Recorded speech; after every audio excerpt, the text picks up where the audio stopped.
I remember the day I met Lauren like it was yesterday. She was radiant, with a laugh that seemed to light up the world. I was just an ordinary guy, not particularly handsome, not particularly wealthy, but I was good at loving her. Or so I thought. I worked hard to give her everything. A stable home, a promising future, a life where she wouldn't have to worry about anything. But it turns out sometimes even your best isn't enough. The cracks started small, almost invisible. A missed dinner here, a late night there. Lauren had taken a new job at a marketing firm, and she threw herself into it with gusto. She'd talk about her coworkers, mostly women. She'd assure me, but one name kept coming up. Jason. Jason says this, or Jason thinks that. I didn't think much of it at first. Why would I? We were married. We had promises, vows. But then the late nights became more frequent. Her phone seemed permanently glued to her hand. She started taking extra care with her appearance before work. Red flags waved like banners in a storm, but I didn't want to see them.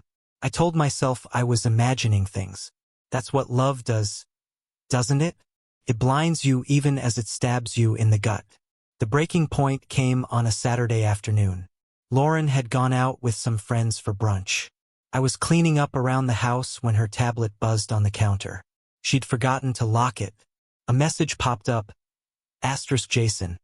Can't stop thinking about last night. When can I see you again? I stared at the words, my heart pounding so hard it felt like it would burst out of my chest. I tapped on the screen, my hands trembling. The messages were all there, laid out like the evidence in a courtroom. Months of deception, lies, and her assurances that Jason was just a work buddy. They felt like poison in my veins now. When she came home that evening, the tablet was on the kitchen table, open to the damning messages. She froze in the doorway, her face draining of color as she saw it. Tom, she began, her voice quivering. I can explain. Explain, I said, my voice eerily calm. Go ahead, Lauren. Explain. Make it make sense. She stammered, fumbling for words.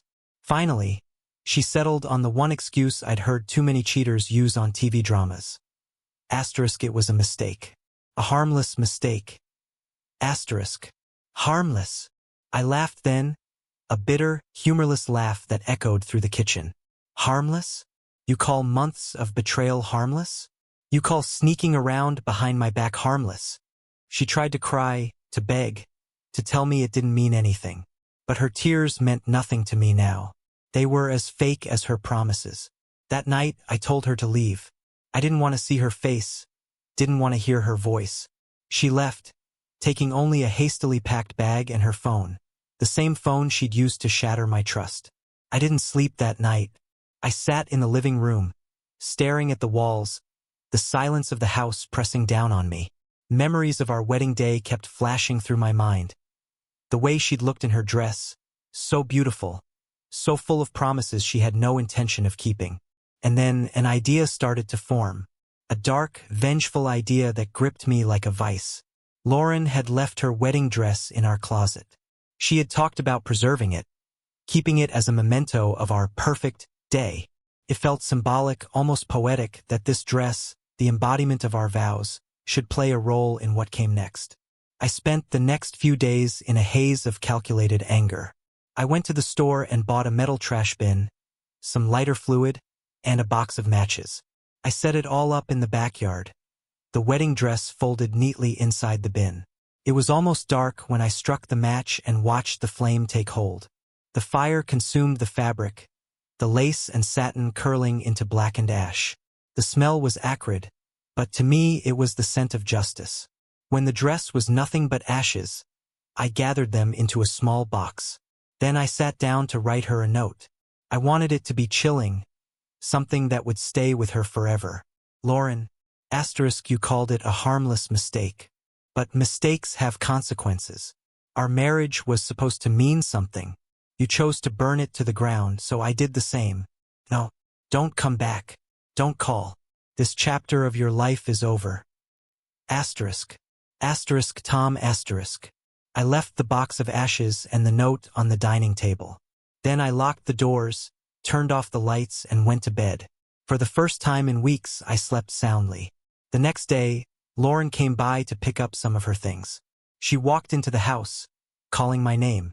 When she reached the dining room and saw the box and the note, I heard her gasp.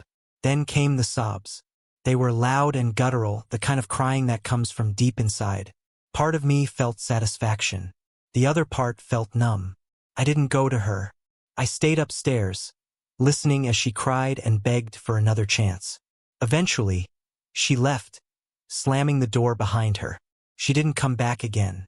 In the weeks that followed, I threw myself into rebuilding my life. I joined a gym, started volunteering at a local animal shelter, and reconnected with friends I had neglected during my marriage. I even started therapy, where I learned to process the betrayal without letting it define me. Slowly but surely, I began to feel like myself again, or maybe even a better version of myself. Lauren, I heard through mutual friends, wasn't doing so well.